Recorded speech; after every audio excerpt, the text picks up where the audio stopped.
the breakup of the United Kingdom. I'm not interested in laughs.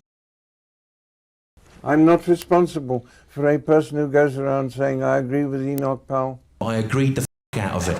I can't help people agreeing with me, nor do I pick those who will agree with me. And he's receiving a lot of criticism from his own party and the public. But the crisis that the UK is going through is so much bigger, and it's one that we may be dealing with the fallout from for many years to come. What I'm about to say is drawn from the British experience, but I believe there are general lessons for us all. In the UK, some young men find it hard to identify with the traditional Islam practiced at home by their parents, whose customs can seem staid when transplanted to modern Western countries. But these young men also find it hard to identify with Britain too, because we've allowed the weakening of our collective identity. Under the doctrine of state multiculturalism, we've encouraged different cultures to live separate lives apart from each other and apart from the mainstream. We failed to provide a vision of society to which they feel they want to belong. We've even tolerated these segregated communities behaving in ways that run completely counter to our values. So when a white person holds objectionable views, racist views for instance, we rightly condemn them. But when equally unacceptable views or practices come from someone who isn't white, we've been too cautious, frankly even fearful, to stand up to them. The failure, for instance, of some to confront the horrors of forced marriage, the practice where some young girls are bullied and sometimes taken abroad to marry someone when they don't want to, is a case in point. This hands-off tolerance has only served to reinforce the sense that not enough is shared. And this all leaves some young Muslims feeling rootless. And the search for something to belong to and something to believe in can lead them to this extremist ideology. Now, for sure, they don't turn into terrorists overnight. But what we see, and what we see in so many European countries, is a process of radicalisation. They say Britain is a melting pot of culture. Each ingredient could represent a different way of life. But what if they don't mix together, and instead the ingredients just sit there, waiting to be cooked? Something you said a little earlier on about freedom of expression. So I want to ask you about what is happening in your country and homosexuality, for example, which I believe is illegal and it's punishable. I mean, why is homosexuality still illegal in your country? The social, cultural issues, if you like. I don't believe that in Ghana so far a sufficiently strong coalition has emerged, which is having that impact on public opinion that will say, change it. Let's then have a new paradigm in Ghana. Is that something you would get behind? I think that it is something that is bound to happen. And when that happens... What's going to provoke it? What's going to make it happen? Oh, it's the activity, like elsewhere in the world. Like elsewhere in the world, the activities of individuals, of groups.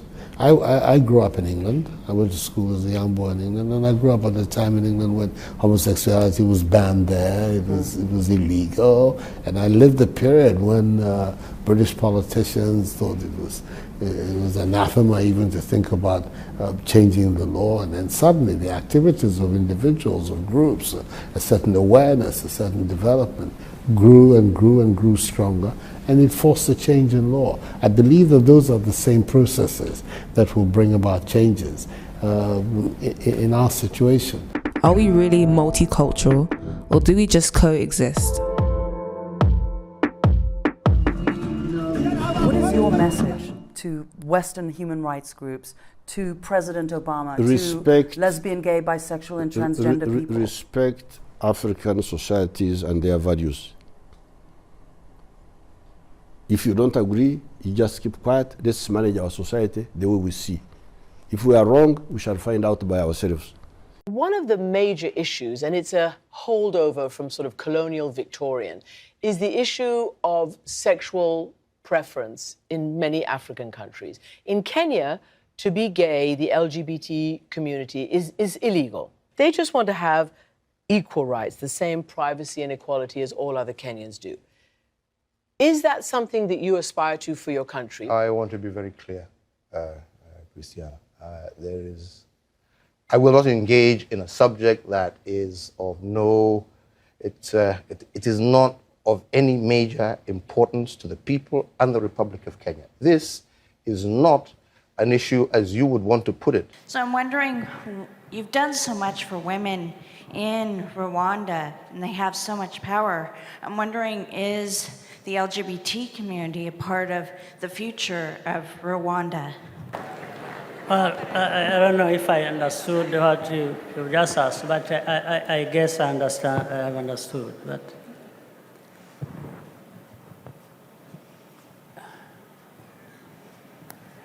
LGBT. Homosexuality. Yes. It hasn't been our problem.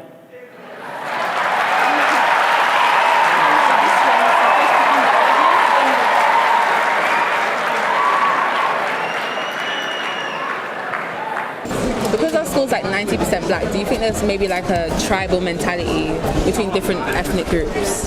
If like you've grown up around people that don't necessarily look like you, then you're more willing to integrate. Whereas like for you, if like your school's predominantly black, you're gonna be like uncomfortable like going outside your race maybe. But I think it's something that can definitely change. It just depends on how you've been brought up. The moment I looked around at my friendship circle and realised that not a single person was white was when I began to question whether multiculturalism is just a code word for segregation. Yes, how people believe it. So do you consider white Zimbabweans to be Zimbabweans? Those who are naturalized and have citizenship, yes. Those who've been living there for years and years and years? But historically. Right. Historically, the people who've they been have a debt. Contributing to farming, historically they have a debt to pay. Yes, the land, they occupied the land illegally. They seized the land from our people. Look. And therefore, the process of reform, land reform, involved their having to hand over the land. But we agreed upon this with the British, by the way.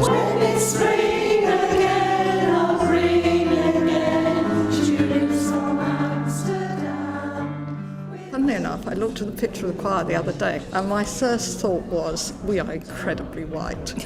But there's a reason for that, which I hope you'll take on board. So do you think that Britain is a multicultural society? Yes, I do, yes. Yes, definitely. Because there are lots of people from other countries who've come to live here, in amongst us, where we've lived here forever.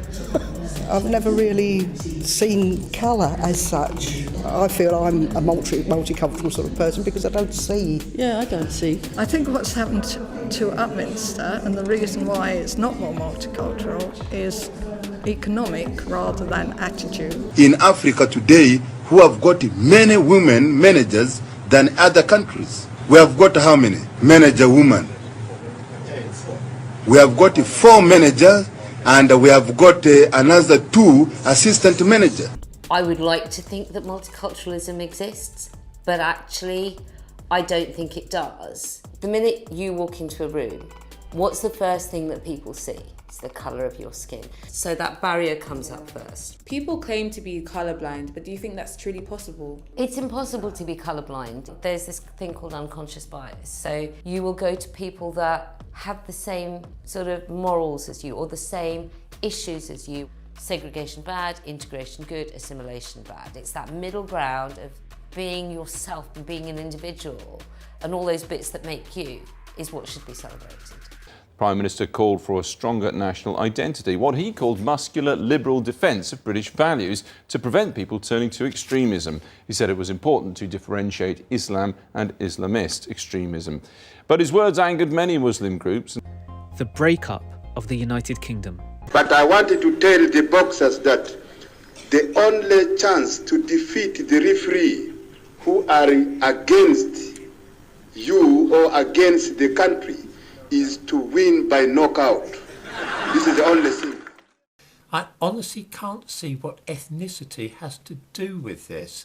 And I'm getting a little ticked off with people coming to live in Britain and not being the slightest bit grateful or even showing any desire to fit in with our way of life.